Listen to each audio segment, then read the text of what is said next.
everybody! Hello! Hello. Welcome back. Hi. Good to talk. It's been a while.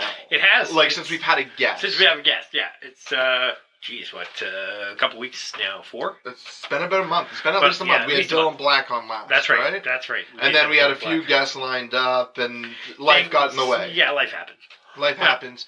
So, we're back with a guest. Yeah, we're still pumping out Minnesotas as well. You can go back and check our last Minnesota about safety. Yep. But for your consideration and safety. We are back with guests, and we'll get into our guests in just a few minutes. But first, Christopher, what are we drinking? We're drinking Big Rig's Tartan Pants. We have had this on air before. It is wonderfully not overly hoppy. And, it's a Scotch ale. It's a Scotch ale.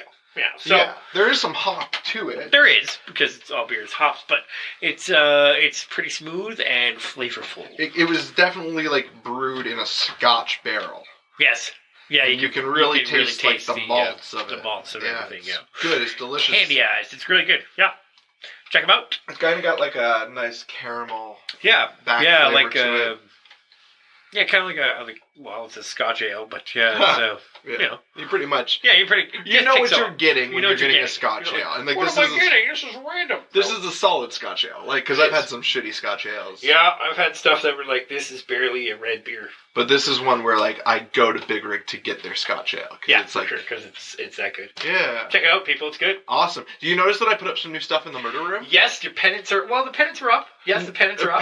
Pennants went up, some Blue Jays pennants. I'm from London, so... I really like the cat as Captain America. Well, Captain America. There's Bat Cat behind you as well.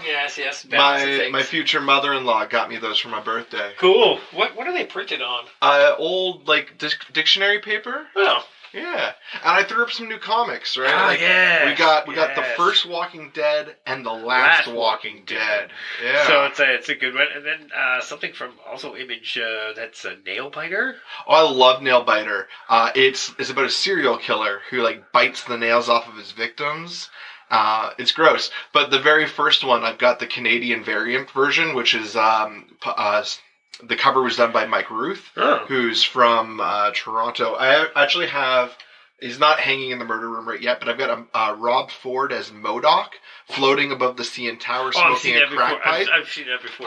That's done by Mike Ruth. Oh, okay. And so the number one Canadian variant I got, and then I got the one where the lady's biting off her own finger. It's kind of gross, but it's very captivating.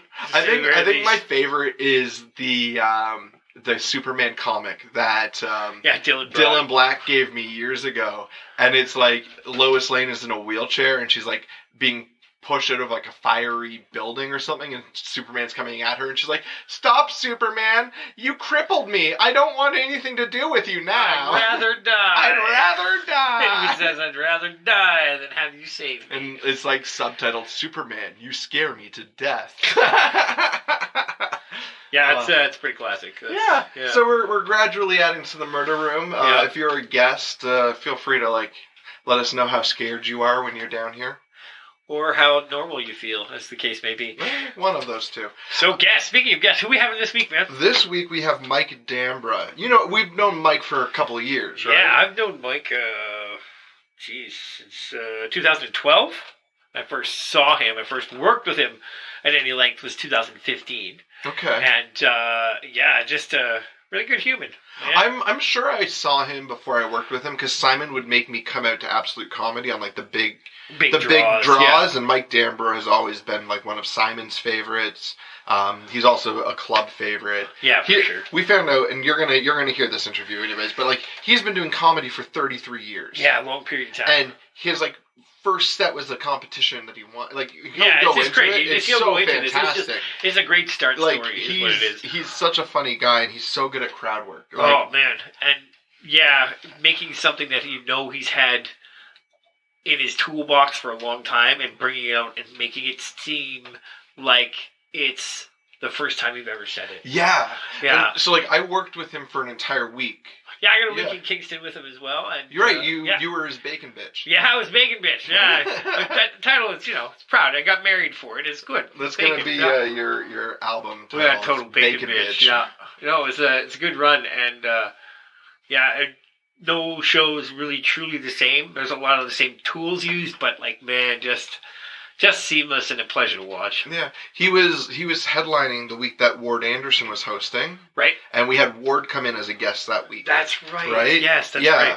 In the summer there. That was the week I was featuring for him. That's so right. That was such a fun week because, working with Dambra, it's always like it's nice because he like supports you when he thinks you're funny. Yeah, absolutely. Thursday night, like the Thursday night show, he like Facebooked out like on a message like Matthew Cham's so fucking funny. Yeah, no, it's good. After my set, and then all the Ottawa comics kind of piled on and made fun of me.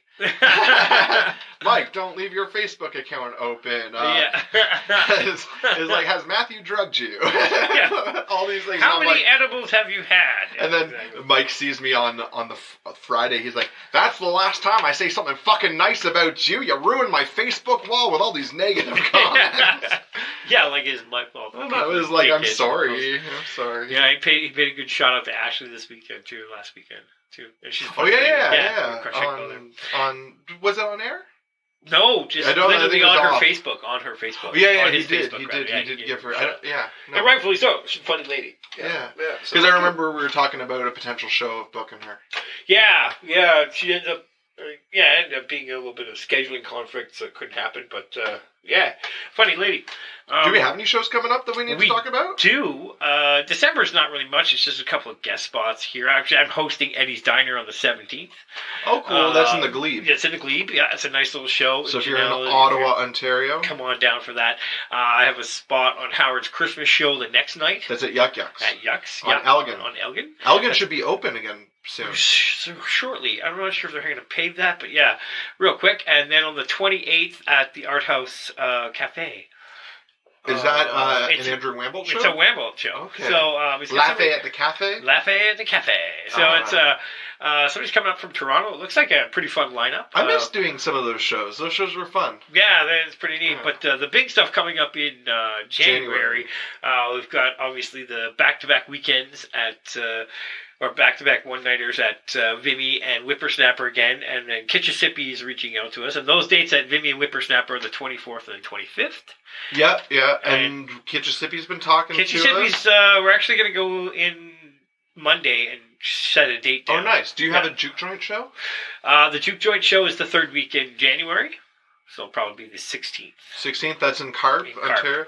And then there's a special one-nighter that you and I are doing for a Kinburn... hockey team. West Carleton Hockey Team Fundraising Association. Yeah, because that's at Carp as well, but it's at the arena. The hockey culture is very relevant today. Yeah, super relevant to two bearded fat dads. So it's good. No, those are the shows we got coming up, and then nice. Yeah. Well, I was saying because like there's the whole they're firing all these coaches for abuse shit. That's what happened. Yeah, well, rightfully so. Because fuck them. You know what? Like everybody's gonna have their time and day. That's right. Shit's gonna come out. Might as well own up to it and bite the bullet. Right. That's right. It's a good lesson to learn is to better yourself by learning from your mistakes. Yeah, follow that grenade that you pulled the pin in and threw it in your own trench. And then if you're still alive, doctor, heal thyself. That's right. That's right. It's super happy fun times. Yeah. All right. So anyway, enjoy this little interview we did. That was a weird way to just go, die on a grenade. Here's Mike Dambra. Here's Dambra. Have fun, guys.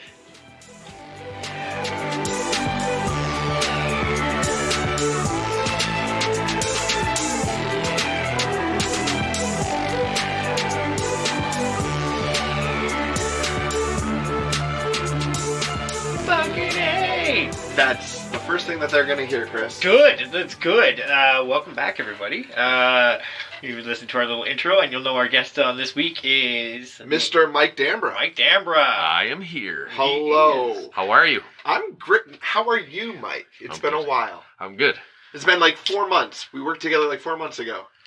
Yeah. Last time you were in Ottawa there. Yep. Yeah. Last time I was in Ottawa for the other guy. For the other guy, yes. The thing. So welcome to Daddy Issues. If people should know who Mike Dambra is. He's one of the funniest comics in Canada right now. Absolutely. Originally from Rochester. We won't fault you for that. We won't. No. But you can. Yeah. You fault me more for living in Edmonton now. Oh, yeah. Yeah. Well, I came from there, so definitely I can throw stones. Absolutely. Yeah, you Yeah. fucking... Oh, the south side, you say? Oh, a few blocks away from that white half. I don't know why I have to say Irishman like Hopefully that. we're out soon, but we'll see. Yeah, that's And you've been doing comedy for how long now, Mike? It will be 33 years next week. 33. I'm not even 33 years old. 33 years, December 6th. You started comedy when I was 6. Yeah. Oh, wow. There you go. Yeah. That is a lifetime for sure. It is. Are you still in love with the bitch? I am. Good. I totally am. And Good. I think that's what allows me to keep the schedule I still keep, because I keep a pretty full schedule. Otherwise, I think I would have quit a long time ago. Yeah, that's good. If you're not getting something out of the work you're doing, what are you doing? Because this business will just break you. It will just snap you in half. So, but I keep, super busy. I think the last week I had off was a year and a half ago. Huh. So, Wow, how old were you when you started stand up? Not to like specifically age you, but like out of curiosity. 23. Did you have like a backup plan, or was like comedy? I had been Yeah. singing and dancing off Broadway, traveling companies, and getting paid for it since I was 7. Okay. So comedy was a dare to, why don't you try this aspect of entertainment? And I says, okay, I'll try it. And it was a contest. It was the Yuck's first contest. Okay. And I got third place, and my prize was Buffalo, which is 40 minutes away. But I opened for Norm Macdonald in a theater, and he liked me. And then a month later, I had my first Yucks open mic, and the guy took me aside and said, what did you do when you went? And I go, what do you mean? Because I didn't know what he was talking about. He goes, did you do your time? What did you say to Norm? And his manager was the owner of the Rochester Club. And I go, I didn't. I said, thank you. And they asked me how much time I had. And he pushed this thing of papers across. And he goes, you leave in 3 months. And it was a 9-week tour out west. Wow. Oh my God. Yeah. So it was just as lucky as lucky could get Nice. of how I started. So, That's a fantastic story, but it also speaks to your incredible talent on stage. and I had no idea. I had no idea what I was doing. Because then when I came out and did the tour, the lady took me aside that ran the tour then and said, well, you've obviously been doing this longer than you're saying. And I says, no, I haven't. She goes, well, how much time do you have? And I go, well, I just did 30. She goes, right. Could you do 40? And I go, I guess. And she goes, okay, we'll bring you back in 6 months. You could co-headline. And that's how it That's how it worked. Man.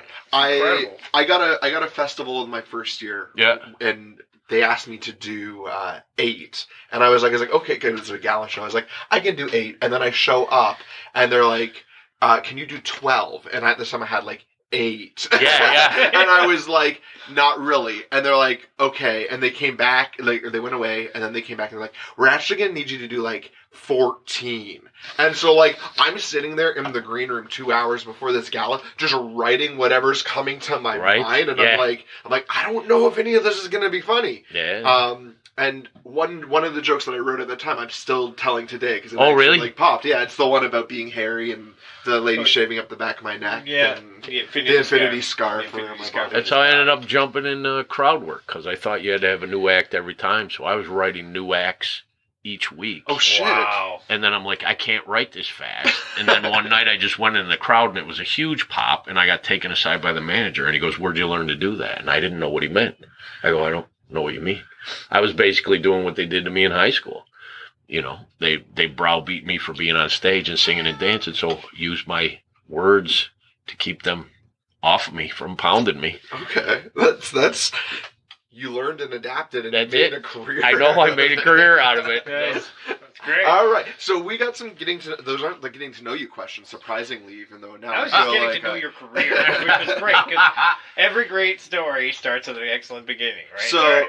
So getting to know you questions are just kind of random, out of the blue. First question. You are a father to a young daughter. What was your favorite child story to read to her?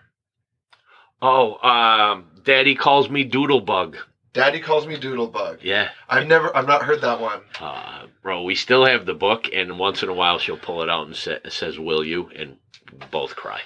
Because it was an every night thing. Oh, yeah. And if I wasn't there, like when I was first going through immigration, had to go back to the States once in a while. When I'd call, Okay. say, "Will you read it? Will you read the book?" Okay. I know. That's cool. Chris, did you have one? Yeah, if you were your life became a movie, who's gonna play you in the movie? Who's gonna play me? Who's gonna play you? Oh my God, I don't know. Who comes closest? De Niro? Rickles is dead. So De Niro. We'll bring up the corpse of Bring up Rickles. CGI. All right. You chat next one. We asked Dylan Black that question, and he gave us an answer. We're like, no, it's Ray Liotta. It's Ray You're Liotta. wrong. Yes, Leads to absolutely. my next question: what is your favorite Ray Liotta film? Phoenix. Okay. Yeah, that's a solid cut. film. I like Phoenix. I love that movie. If you could eliminate one thing from your daily routine, what would that be? Speaking to the ex. That's a daily thing? It's I guess, when you're dealing with mental illness, someone with a mental illness, it is a daily thing of here come texts or here come someone trying to visit or trying to change the rules or trying to help them, not take care of them, but help them or whatever. It's a daily. Okay, that's a solid one to remove. Yeah. And if you got your own late night talk show, who would be your first guest? Oh, that's a great question. I think my first guest would be my father. How come? To let them know, he'd let them know who I was from his perspective. Okay. Because as the show went on, they'd see who I was from their own perspective. But he'd say, this is who he is. Here you go. Because he never, until later, way later on, but he never wanted me in this field. He wanted me to play sports and do the manly. I grew up in the late 60s, early 70s. I was the only son. Okay. Yeah. So there was these male archetypes, kind of stereotypes that are put on you, here's a baseball glove and a bat. Yeah, and I couldn't, and I broke every one of. For him, it must have been horrible. You were his Billy Elliot. Yes. Oh. I had the long hair. I had the earring. I took ballet. I took singing lessons. I went to Poland to sing for the Pope. Everything that, and then I thought that would get him because he went to church every day. It wasn't. An Italian pope. Exactly, it was a Polish pope, so he wasn't impressed. He was not impressed at all. Yeah, that's not good. Oh my gosh, that's funny. Do you have any more? I think that was. That was pretty much it. All right. So now we have a deeper insight. What would your dad like? No, never mind. You had already answered that. He's a super. Everybody loves my father. Everybody loves my father. So I had a harder time living up to the Mike Dambra name because he's Mike, but he's Michael Richard. I'm Michael David. I had a harder time living up to the Mike Dambra name than my son does seeing my name in lights everywhere. Okay. Everybody in town knew Mike Dambra. Everybody. I was just telling a story about Don Cherry because my father ran the local drugstore. Yeah. So every time he tried to get me into sports, everything was back in the dugout, in the locker room, so Cherry was coaching the Rochester Americans. Right. We'd go back, and I'd have to have the same conversation, and I was trained. Hey, kid, you ready to lace up and play tonight? And I'd have to say, not tonight, Coach Cherry, but thank you. Wow. Yeah. For years. This is before, you people not. And that's just it. Right? That was the point of the story. Is the guys in the locker room would laugh. It was the Bruins farm team, and he'd turn around and say to them, "You people don't know if he can play hockey, if the kid can play." That's just how he addressed people, and I remember that so clearly from being a little kid. Yeah, that's funny. Yeah, of all the things to get turfed for at the end there, that's what it was. Eh? Yeah. How many? Do you have more than just Gracie? You said you have a son. I have two. You have two sons? I have one I've never met that I just get pictures of. And I have a 35-year-old son that just retired from the Air Force. Oh, okay. And is in... USAF? Yeah, and is in Texas working on an oil rig now. Okay. Yeah. I bet he voted for Ted Cruz. Probably. He was a George Bush. He was a Trump. He couldn't get more opposite. Oh, wow. Of me. Yeah. But... Yeah. Were you involved? Well, not with the one kid, but how involved were you with the first one? I was involved, but not as much. I mean, it was literally when I was starting comedy. I started comedy in '86. He was born in '85. So when I was granted visitation, it was every other weekend. And I was like, well, that's when this comedy thing is supposed to. And the judge goes, then get another job. I'm like, that wasn't For me, it wasn't an option. Yeah. And so I was a weekend dad with a weekend job. So I drive overnight, and I was, obviously when you start, you're not working every week. So I was there, but I wasn't there. Right. So, yeah. Okay. And now you've got full custody of a young daughter. So you've got 2 older sons, but now you've got this young daughter that's fully in your custody by yourself. What are some of the challenges that you have there? Juggling the road work is really hard. Finding people, because it's just us. We're in Alberta. All my relatives are in New York. So to do it without any, and I mean it literally without any help. Mm-hmm. Anybody we bring in, my friends are comics. Yeah, they run the same hours as me. So bringing a nanny is someone that you trust. Like, it's such a difficult. Having her on the road with me, I thought would be the worst part, and it's the easiest. Nice. She loves it. She doesn't blink. Yeah, like I know that sometimes you take her on the road when you can, and sometimes you can't because of like school obligations and whatnot. How often does she travel with you? She travels with me right around, I want to say, 10 weeks a year. 10 weeks a year? Because of the summertime, her vacation is 8 weeks. Yeah. So like this last summer, we went Edmonton. We did car trip, Edmonton to New York with one-nighters in between, New York to Phoenix, and rode down Route 66 so she could see all of that and learn about all that.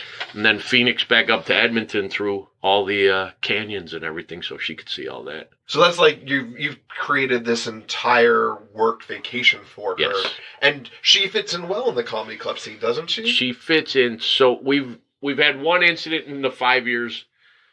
One incident where she's been asked to leave a club in the 5 years that I've had her to myself. That's it. Otherwise, I mean, there are some clubs that literally say, one club paid to fly her out. She's coming, right? Yeah. Last time I did New York, they insisted she do the TV interview. Oh, really? Yeah, she does. I saw that in your Insta. Yeah, she does radio. She does radio with me. She does TV. She keeps schedules. She's like your little personal manager. She'll tell me when we're driving, you should pull over and rest for a while, or you could keep going. You're fine. She's that. How old is she? She just turned 10. Just in turned September. 10. Yeah. That's fantastic. So she's been with me on the road since she was 5, and that's what the judge said. The judge said, you're not going to be able to do this. And then Gracie said, I want to try it. And they're like, you want to try this? And she goes, I want to try it. I want to be with Daddy. So here she is. They tested her because they pulled me aside in school when I first started taking her, and they said, you're taking her a lot by our standards. Mm-hmm. We need to test her and see where she stands because we don't know what you're doing. How'd that turn out? She tested a year ahead of all the other kids, and she had a 8th grade reading level as of this year. And so they're like, you can do what you want. Carry on. We're going to keep all the Ralph Wiggums here at school. You go take Lisa Simpson on the road, okay? But her one teacher said to me, there are kids in this classroom that will never leave Alberta. So, what you're doing for her, it opens up her learning so much. Yeah. You're showing the global world. Yeah. Well, you're also exposing her to it through comedy. Yes. Which is like satire, it's parody, it's education that's all wrapped into humor and entertainment. Yeah. So you're doing this and she's meeting some of the wildest people. She really is. She really, really is. Yeah. She had met Jackie Fabulous while Jackie was still live on America's Got Talent, and Jackie loved her. And Jackie took a picture with her, and then the next day Gracie ran into my room and said, Dad, I don't know what to do with this, and handed me her phone. Well, Jackie had tagged America's Got Talent. So Gracie had over 200 messages because Jackie's like, here's my tiniest fan. And Gracie goes, I'm not supposed to answer strangers. What do I do? Yeah. So I guess that would lead to our next topic with Gracie. Or just a question. Just a question. How do you feel about with her social media presence? And do you police it lots? What's your major concerns with it? My major concerns is just freaks, basically. Like obviously her getting hurt in any way, shape, or form, which we've had, but very small, a couple incidences where people will write her. How old are you, and do you have pictures, or do you have whatever? Oh. But by the time I even responded, the profile was gone. He had vanished. But she's out there. She's out there almost as much as I am in the clubs and around. Your Instagram handle is Gracie's dad. Yeah. Right? Yeah. Like you are your daughter's #1 fan. Yep. And you've got that fan club going. So I understand that you kind of like her having the spotlight, her own spotlight, Yes. and so you're just like you had a spotlight growing up on Yeah. you.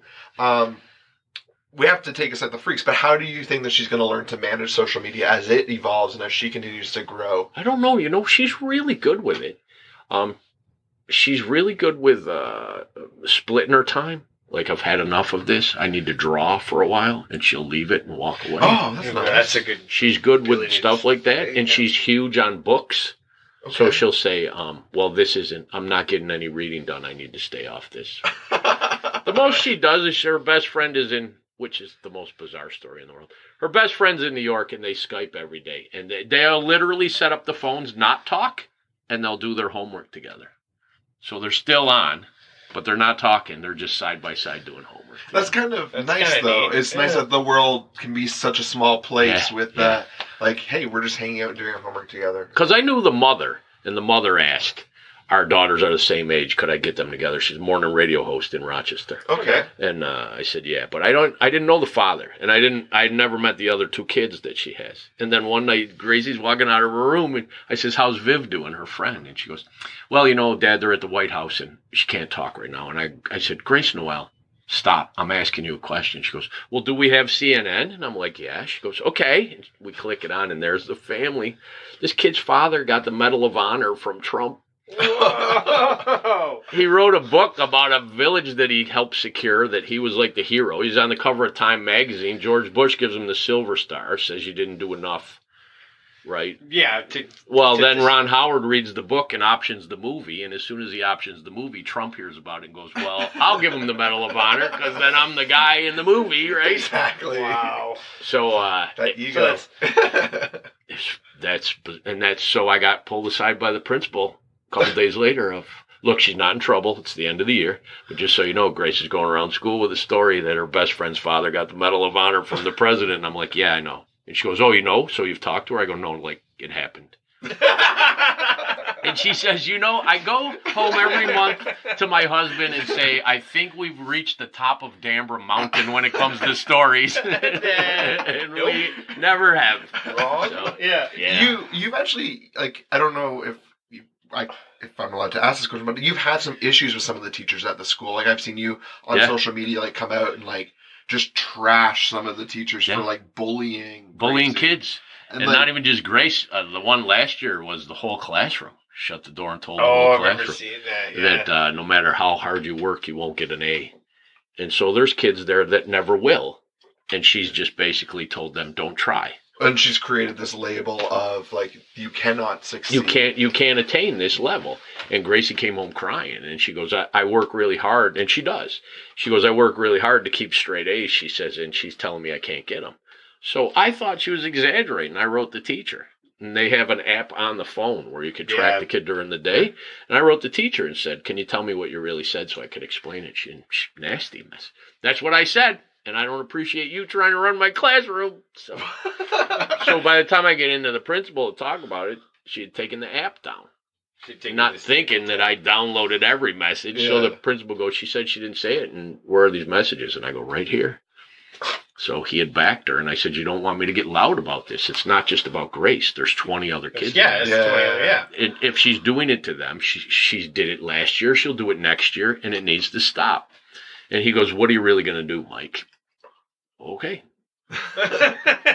So when it hit the radio 2 days later, that's when. Do you think, like, you definitely have a reputation with the teachers as, like Mike Dambra? Yes. Like, you've got that reputation with them. Are any of them, like, actually scared of you? I don't know if any of them are actually scared of me. I do know that, well, this year's teacher is a perfect example that went out of her way to say, this is how I teach and this is what I do. And you are very involved with your daughter, and I really appreciate that. So I want you to know where I'm coming from and how I do this, which was beyond. Yeah. The trouble I had, the two teachers that I had were new teachers. And in their defense, this is how they are taught now to do this. But the other teacher she had, besides this year, this one's newer and she's amazing, like amazing. The other teachers had been teaching for over 30 years. So she had old-fashioned teachers. Mm-hmm. Yeah. The two new teachers, though, this is the new way and this is how we do it. Okay. The first one didn't know what I did. And we were in the room, and I just said, we really need to fix this. She'd scream, and she'd get in the kids' faces. And for Gracie, went through a lot of mental and physical abuse. Yeah. Gracie would shut down, and her hair would, just like a robot, her hair would go in her face. She'd shut down. And I said, you can't do this. And she said, well, you're not running my classroom. And I got up and I says, well, we need an outside party because we're not at all. Yeah. We're not meeting. And I was walking out, and she says, I don't think I appreciate your attitude, mister. And I turned from Mike into Dambra in half a turn. I don't think I appreciate your fucking attitude. So yeah, then check she tone, found out who I was. Yeah. I've seen you defend your daughter on social media a bunch with teachers, but also with other bullies, and you really do come to her defense and to the defense of those that have been kind of bullied or marginalized by people. There's what I realized doing it this time and being in 1,000% is there is this giant banner for schools of stop the bullying and don't do the bullying. But there's this infrastructure of if we can sweep this under the rug, let's just move on. Yeah, let's just move on. And I can't, because it's making the problem worse. Well, sweeping something like hiding mold in construction is still hiding fucking mold. Yeah. You know what I mean? You can't get rid of that crap unless you pull it out and expose it. Yeah, and I was told, we really appreciate you being such a child advocate, which, okay, great. But to tell you the honest God truth, I never invested myself enough to know that stuff like that was going on. Mm-hmm. So to see this going on, especially with Gracie, I was like, Gracie, other kids too? And she'd point out and tell me the truth. Well, this one picks on this one calls this. And I'm like, okay, well, somebody needs to jump in. Well, and I'm one of being there every day. Well, I drop her off, pick her up, and I even worked at the school for 3 years. I'm one of a handful of parents that is there constantly. That's a constant measure. So But that also speaks to how involved you are with Gracie's life just in general, right? Because you and Gracie spend all the time together. Yes. And, you're I don't know as many kids who are as excited about their dads as Gracie seems to be about you. Yeah, I know, which I'm thankful for. I just said that and I had said to my ex-wife when we were first having her, if we're going to do it this time, I want to do it different. I don't want to do it the same way I did the last time. And she goes, well, how are you going to do it different? And I said, I'll figure it out, but I'm going to do this different.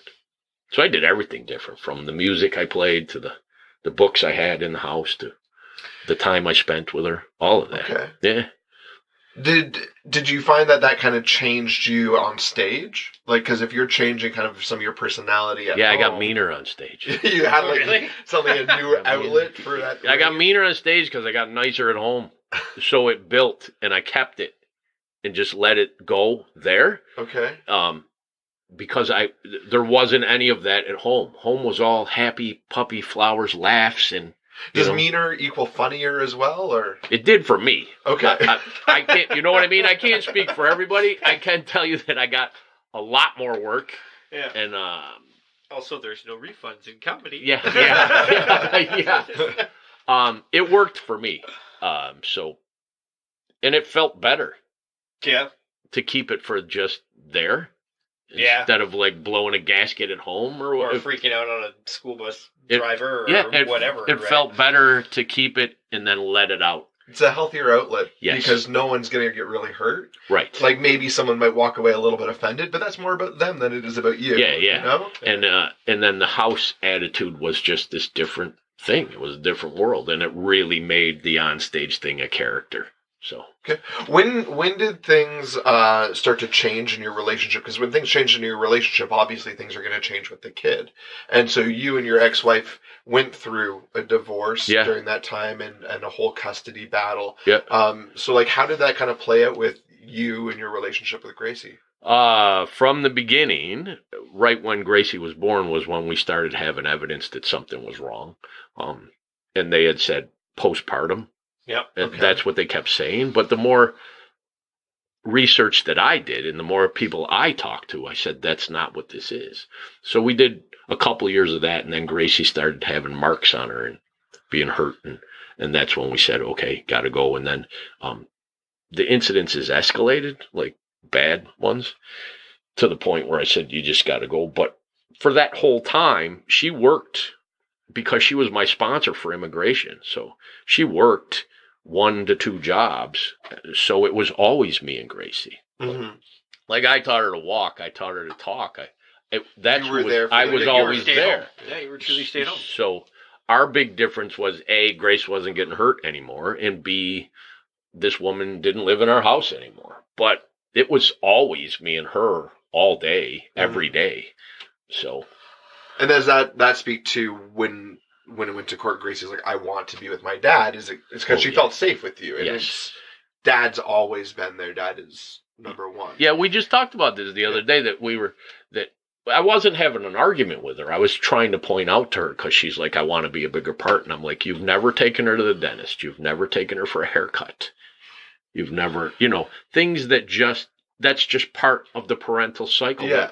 You got to do this because I can't, or I'm going to be there, or I want to know what's going on with the doctor. That's never happened on that end. Mm-hmm. So it's always been me. Okay. What's kind of Gracie's outlet? Like, her drawing. Her drawing? She draws and she writes constantly. She's got journals that are hidden everywhere. So she's got a dream journal. She's got a friend journal. She's got a when she's mad journal. She's got them everywhere, and she will write. And if she can't get the words out, is how she says it, or if there's going to be tears that aren't happy tears, Daddy, then I need to draw. And she will paint. She draws. Wow. She's got such a high emotional intelligence. She really does. Because, my background's in therapy, right? And as a therapist, I'm hearing this and being like, she's got such good self-care and such good self-discipline. Like, she could be a great therapist when she grows up. Our biggest fear was we got court ordered to go to a therapist because they said I was coaching her with her answers. Okay. And it was the highest paid one. It was like $500 a session. We had to go for 5 sessions. Gracie had to go for 3, and each parent had to go for 1. And in the middle of Grace's second session, the lady comes out and she goes, "Can I talk to you?" And I said, "Yeah, sure." She goes, "This child is beyond well-adjusted. She loves her mother, and she knows something's wrong with her mother. She just doesn't want to get hurt anymore." She goes, "So I'm spending the rest of these sessions with her mother because someone needs this. Yeah, she goes, it's it's not Grace that needs this help." And then what ended up happening in those last 3 sessions was so bad that the court locked that file. Like, yeah, all right. They sealed the file so Grace can never read it. Wow. Yeah. Like not even when she turns 18? Yeah, never. Oh, shit. There's some bad things in there. That's intense. Are you ever going to have that conversation with Grace? We already did. Oh, you have? Absolutely. Okay. And that was one of the things I got called on the carpet for when we first started custody was, why are you so honest with her? And I said, because she's in a strange situation right now where she doesn't need parent fairy tales. Fair enough. Because she knows, just from the physical and emotional stuff she went through, that somebody covering this or putting frosting on it isn't real. Okay. So I'm not helping making her feel secure by continuing. By lying or sugarcoating it. Yeah, by continuing to tell stories. So from the get-go, you may get upset by this. You may not want to hear this. If it upsets you, we could sit and talk about it. But here's what is really going on. That's what I've done. And that's really probably a big part of what shaped Gracie into having that strong emotional intelligence. That's what they say now. That's now, like the school one last year, school said, she says, you're super honest with her, and I can't tell you how much that helps. And I'm like, really? Where were you 4 years ago when they were telling me, how dare you? How dare you tell your child not to lie? Yeah. God. What, I just want to jump quickly back to you traveling with Gracie around and having her trip. What's the best trip that you guys did together, like, that involved you doing your work and her coming along for the ride? Our first one was good, because that was, we went to New York, and we weren't allowed to cross the border during the custody battle, because they look at it as me giving up, going back to the States. Like flight risk? Yeah. And so she hadn't seen anybody, my parents, my family, for 3 years. So we had gone on this first one, and it was a 35-hour drive. She never peeped. We talked, but she never complained.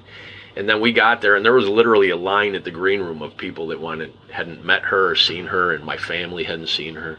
And then all the shows, and she got to do radio. And so that was one that will always stick with us.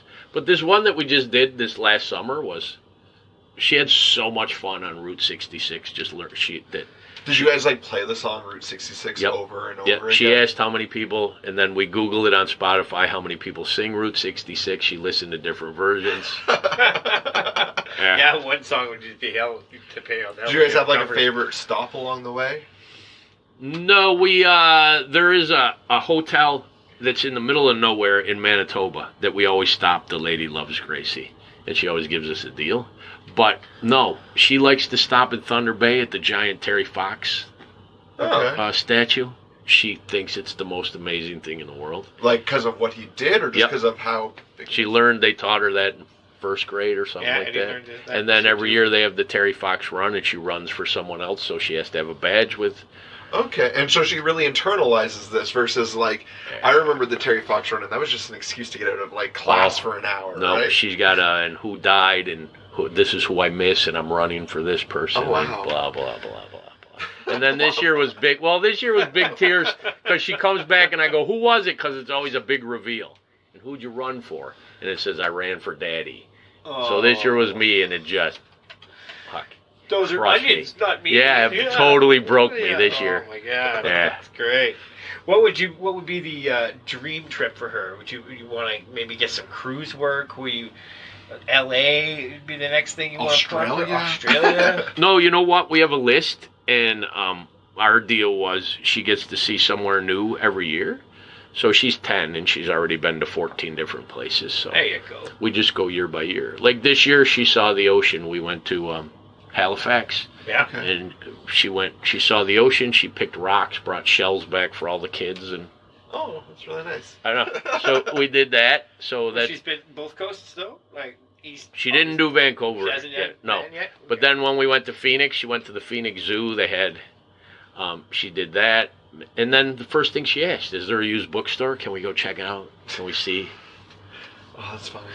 You're not overly sweary unless you have to be on stage with certain things. What's your take with swearing around the house? Obviously, your open honesty policy with Gracie. What some of the guidelines and some of the swear words and context? Or not even necessarily just that, but like sometimes on stage you can become kind of filthy at times, right? Yeah. Like, and I get that we talked about how you keep your anger separate from stage from home, but like, to kind of go to that, like, the swears or the attitudes or the pickle. Yeah. She knows the pickle story, so she's never met Patrick, but she knows that was a kid I grew up next door to, so she knows the story. If there's something at the house, like swearing at all, she's heard it so much at the club, she puts her headsets on. Oh. And she says, sometimes you're just having a bad day. And then one time she was running out for something, and the dog ran into her, and I just heard under her breath, Jesus Christ. And I says, do we need to talk? And she goes, nope, I shouldn't have done that, she says. But that's the worst one. That's been the worst one. That's her worst bomb. That's the worst one. Oh, that's funny. If she's curious, she comes out with her phone, her tablet, and a notebook. And she'll say, I want to learn about this, and whatever the subject is. What's been the craziest subject she's wanted to learn? Her period. Oh, I can't. Well, that's coming up soon. I know. Like, how are you going to handle that? I'm ready, but I can't. Now, I'm until ready. It happens, right? I did everything. I got the basket and everything that's needed for that. I got women ready on call for questions I can't answer that I just don't know the answer to.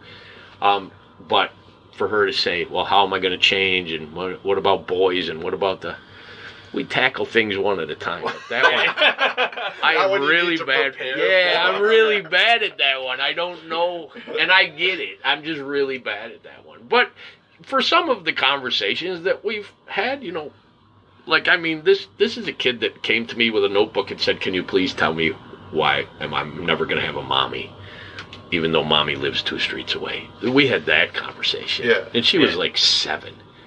Can you please tell me? And I'm like, okay. So the other ones get pretty simple after a while, you know what I mean? When you tackle, or why are people calling us liars when I have marks on me, or when I have a scar? Mommy stabbed me in the face with a knife, and I have a scar. Why are people telling me that never happened? Yeah, it's kind of that understanding.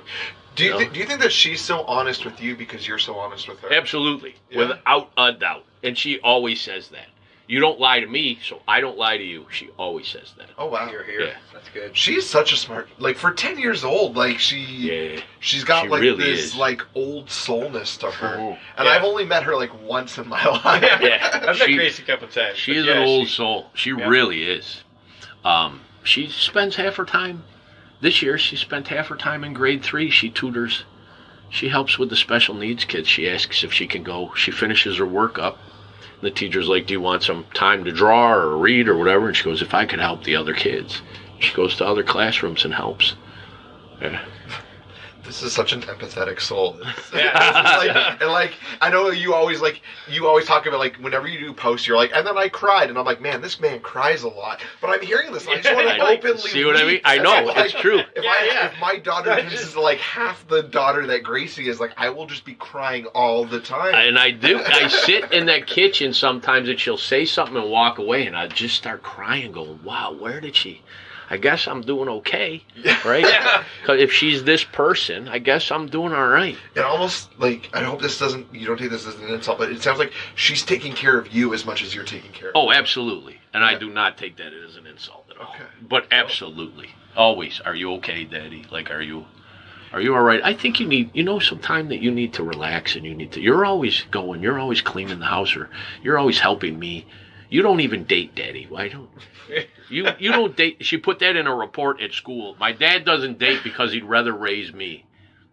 Oh. I know. Is that how she understands it? Yeah. Is that the case? Yeah, because I said it takes more time away from us, and for right now, that time is important to me. I'd rather be here. Well, especially when you're traveling so much and you're not Yeah. necessarily able to be with her. It's like when you're back in Edmonton, why spend time with another? I don't want to add more away time Yeah. when I'm not away. So. And also, you've still got all this court stuff with the ex that, like, it just keeps dragging up. Yeah. That's bullshit. Yeah, so it's not it isn't really important to me right now. I mean, if for anything is when she gets upset, which is usually right around once a year, and it's usually the anniversary of when everything split or happened, that she'll have a couple days. Why can't I have a mommy, and all I want is a mommy? So Does she, like, recognize that date and, like, know the date? Oh, or- she knows. Okay. Because for her, that was Freedom Day, right? Because when we first had the conversation, I said, how about Mama moves downstairs? Because we could lock the door. Downstairs is a furnished apartment. And she's like, I'd rather she left, but if you think we should try, I'll try. And she stayed downstairs for, I want to say 6 months before things got really bad. And we just said, you gotta go. You gotta go. Yeah, You gotta yeah, go. yeah. And so for Gracie, that was Jubilation Day, freedom. Yeah. She was safe. Her doors were locked, and that person was not in the house anymore. And I remember getting told for the first year, that's not true. She's upset because she misses me, and she wishes I never left. And I'm like, no, that's not it. No. She wanted you gone 6 months before I said go. Like, Yeah. that Gracie was the first one. She's not going to stop. She's not going to change. I want her to go. Yeah. So I only know your ex-wife through stories you've told me Right. and jokes you tell on stage. yeah. But I really hope that she gets what she needs out of. And that's what we've always said, which is I'm glad that Grace is in that mindset, that they're from Gracie and my mouth, but Gracie also. She said, some days I feel bad for her. Some days I just hate her. Some days I can't be bothered. Yeah. It's hard to watch someone go through that, but it's also hard to be the target of somebody going through that. And Gracie was the target. Yeah. So I hope that she can learn to, like, laugh at it in the way that sometimes you laugh at it. Like, yeah. I remember you telling me, like, a year ago, but the time that your ex-wife went out for Halloween as Annie. Oh, But yeah. not the little white Annie, As Black Annie. but as Black Annie. Yeah. And we all thought she was Fat Albert. She flipped out on me. She lost her mind on me. I go, of all the things, Fat Albert. She goes, what did you just say? Oh my God. Yeah. Inappropriate either way, but Yeah. Grace brought that up at school when the Trudeau thing happened. Oh Grace goes, my mother did blackface one year. My father told her not to. She said it was funny. So, yeah. Wow. Was that, like, in defense of Trudeau? Did she bring it up as, like, in a defense? No, she brought it up as, I know an idiot too. She really did. Like, she was like, I got another bad one. Yeah, this is stupid. Yeah. If you thought that was fun. Whoa. What did we do? We just, we almost dropped We it. almost dropped It's it. all good. No, we This did. is why we don't put drinks on top of here, because we don't, the murder room is not set up. Murder Not room. congruently. There we go. There All we right. go. Are we Go good? find our The pop filters? Yeah, Yeah, here's one. Oh, okay. All And right. then, I think the other one's. There it is. yay! There we go. Yeah. You know, that- we almost had an incident very similar to when, after the Josh Williams episode, when Yeah, we had where a beer MacBook spill. was like, Oh, let's really? drink liquids. That was very similar. Yeah. We got it. I should Let's go. install. I should get a better thing in here. And while you say you should install, I will install. Because I'm the arts. He's the do-it-yourself. Oh, there you go. All right. There was a crack in my foundation, and he's like, "Let's fix this." And so he fixed it, and I sat there and I wrote jokes. There you go. That's fair. Yeah, it was great. Yeah, I got a new headshot out of it. Me in a pit, smiling with a jackhammer. You got a It was great headshot out It of was, it. That was thanks to you when I said I think there's a crack in the foundation of my house when we were in Kingston Yeah, together. And yeah. you said, yeah, there is. And they didn't believe me. The landlord's like, stop. yeah, no, And then we they there. came to the house. I go, I talked to a guy. And they moved the stove. And the guy goes, oh, boy. Yeah. I was going to say, wasn't like that. The house like kind of caving in on itself. Yes.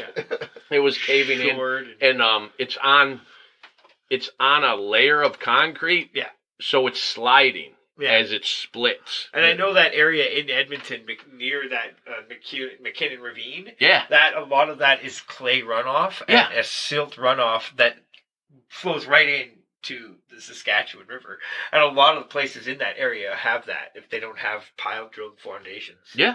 Yeah, it's happening. It's imminent. Like, it's not like, oh, it's going to fix itself. No, the building's a write-off in less Yeah. than 20 years. I remember that. I remember you telling me that because it was around the same time that I had the crack in my foundation. Yeah. Yeah. Yeah. Yours was fixable. Yours was just poor backfill and Yeah. time. Like the guys, so much fieldstone here in like the Ottawa Valley. Yeah. That when they backfilled the new foundation, they just literally tipped the biggest stones they could into this pit and then covered it with dirt. Oh. And the stones were at an angle towards the foundation of the house. Oh, yeah. So yeah. over time, it was going to find a way in, but it wasn't that big. Well, we have a giant apple tree out front that has literally gotten so big that it's uprooting and it's moving the house. Oh wow. Yeah. That thing's got to go.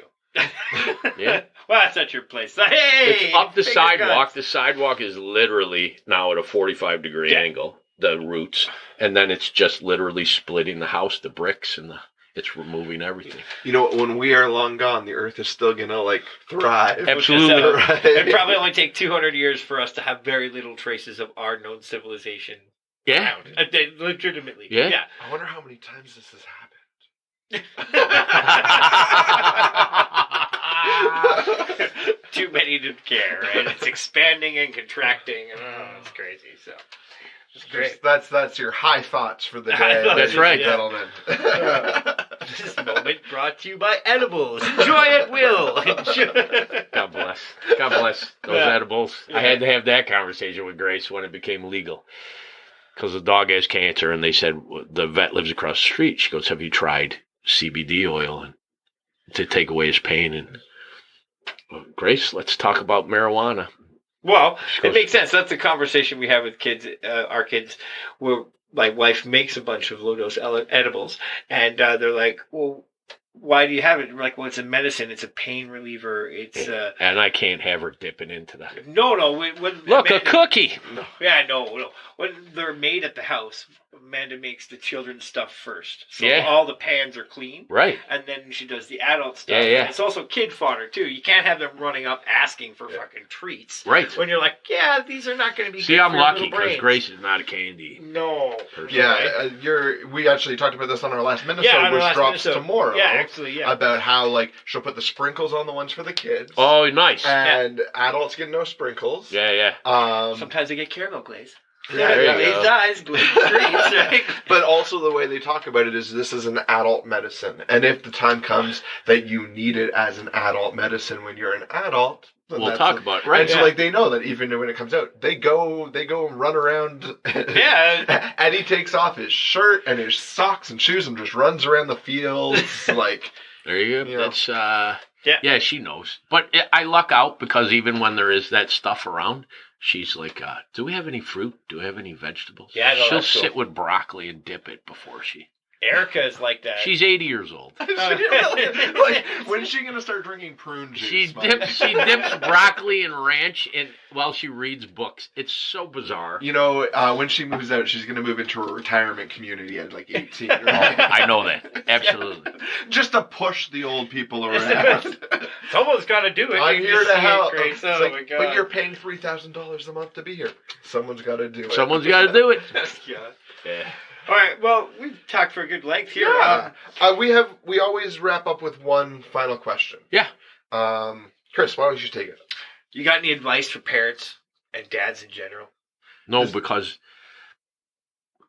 every kid needs something different, and every parent does that different thing in a different way. So, no. Besides, fucking try. Do you know what I mean? There's so many people that just shrug their shoulders and don't try. Make an effort. I've run into so many parents that literally are like, well, you know, they're going to do what they're going to do. They're going to be what they're going to be. Yeah, that old boys will be boys bullshit But adage. you're more than welcome to take them by the hand and show them different ways and different things. Instead of just sitting back and watching this person grow, you can also be a part of that growth. So, but for everyone, it's a different journey. But ultimately, it comes down to trying, is what you're saying. Yeah. Put in the effort. Put in the effort. And there will be good results regardless. Yeah, absolutely. Yeah. Because I am by no means choice for Father of the Year. But if I can put her out there as an example, I feel good about what I've done. And when I said I was going to do it a different way, I did. Mm-hmm. And the results are there.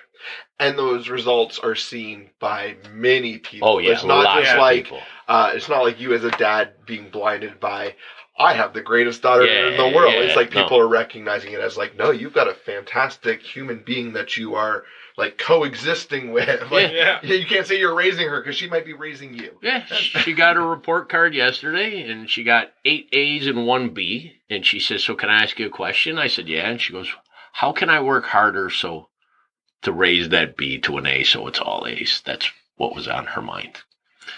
Like, okay. And then she did have that cup of prune juice. Yep.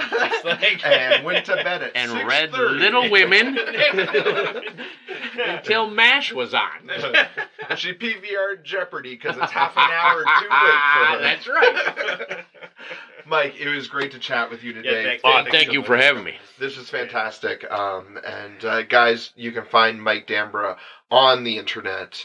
Just type in his name. You'll find him on... You've got YouTube clips up, right? Oh, yeah. There's hundreds of YouTube clips. There's 2 Facebook pages, a fan page, a regular page. He's on Insta. Yeah, he's on Insta. Twitter. At Gracie's Dad. Yep. Yeah. Gracie's Funny Dad. Gracie's Funny Dad, sorry. If he's coming to your city, go check him out. He's one of the funnier comics you're going to see in this lifetime. So enjoy that if you can. Thank you so much, Mike. Thank you.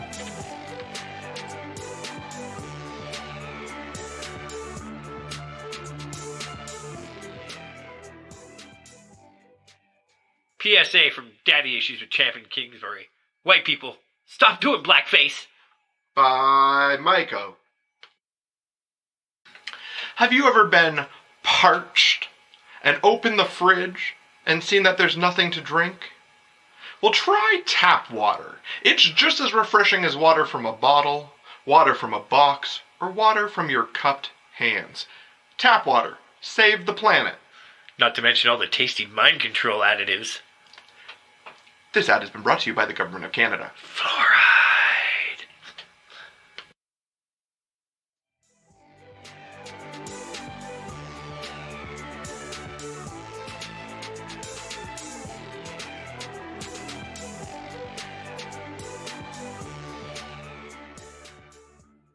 Hello, we're back. We are back. Hello, we're back.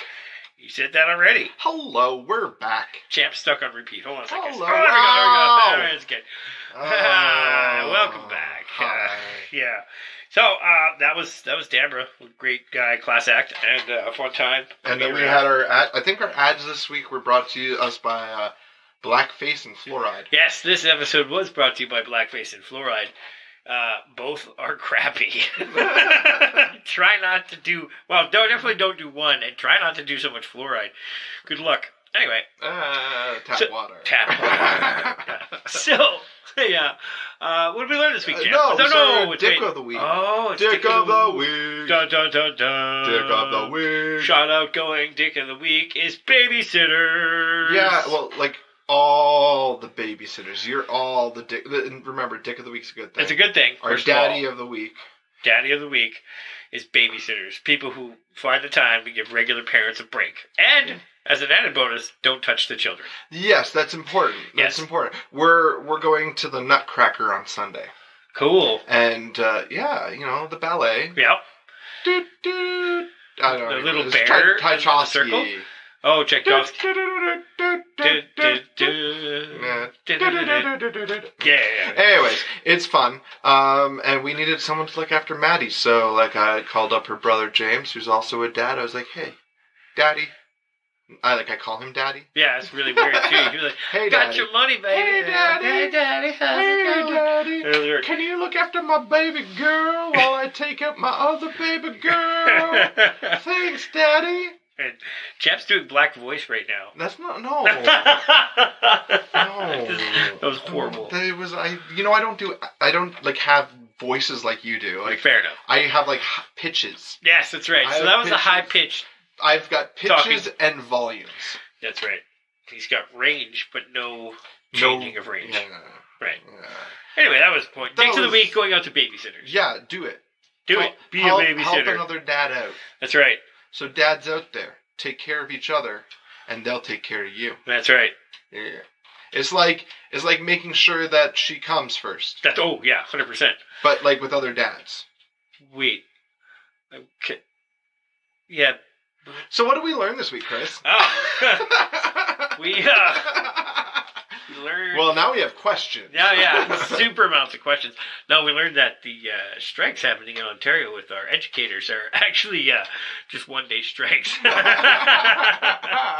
This is good. Yeah, it's totally good because it actually causes more disruption and makes people pay more attention to the cause as opposed to a big, long break. Yeah, because after 5 days of being on strike, the government can legislate them back to work. Yeah, whereas if they just give them 1 day, it kind of puts a pain in everybody's ass because they're being disrupted. Or you throw rotating strikes in there so people don't know, wait, is Ottawa striking today, or is Toronto striking today, or is London, you don't... It's to keeps them guessing. It's to create chaos, because the chaos is going to hopefully cause change. We're not the type of country that goes and flips cars in the streets, and we're the biggest we'll get. It probably is a strongly worded letter. Well, that's because we have we just kind of let our unions do the shit. It's also really cold outside, so getting outside is not. Well, really striking incredible. though, you have to be outside.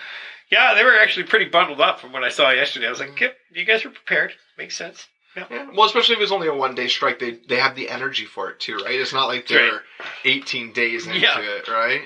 Lisa Simpson playing by the big cooling tower. Did you see the allegations made against the Minister of Environment on Twitter yesterday? No, I did not. So there's this guy that was one of that pledged at the frat that he was the president of that at Western University in London. Okay. And Stephen Lecce, the Minister of Education, supposedly, according to the accusations, performed hazing rituals that included kidnapping, confinement, and there was a lot of the paddling of the swollen ass. There was actually a lot of other physical abuse, sensory deprivation. But the biggest thing was how they kept saying that at the end they'd have to fuck a goat, and they thought they were joking, and then they were blindfolded, handed a condom, and then when they unblindfolded, there's a goat there that they're supposed to fuck.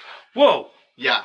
So whoa. That's the guy that is, and he went to private school. He went to St. Mike's private school, the private school that right now is being investigated for all those, private school kids that, sexually assaulted the other kid in the locker. Oh, right. You remember that? Yep. I heard about St. that. Mike's is where he went, and now he's the Minister of Education for public schools, but he's never been to a public school in his fucking life. That's apt. And his, deputy minister was homeschooled.